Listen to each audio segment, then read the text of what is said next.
kedua, itu ada amalan-amalan dalam Islam yang dianjurkan untuk sir, amalan-amalan yang asrar, yang tersembunyi, amalan-amalan yang dirahasiakan.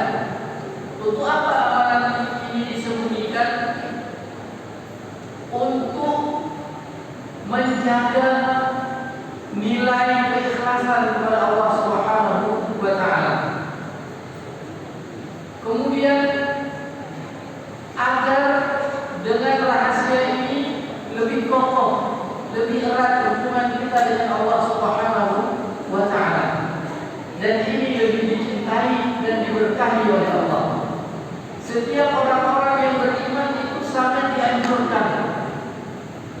Ada amal solehnya yang menjadi rahasia dirinya dengan Allah Subhanahu wa taala, yang menjadi amal andalan yang nanti di hadapan Allah menjadi saksi tentang amal yang rahasia ini.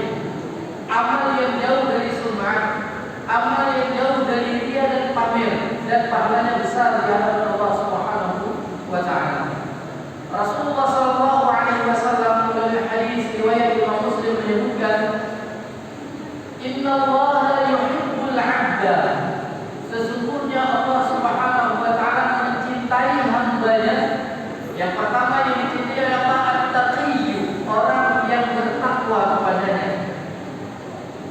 Yang kedua al-ghaniyyu, orang yang kaya hatinya, yang merasa cukup hidupnya, jauh dari sifat tamak dan meminta uluran tangan orang lain.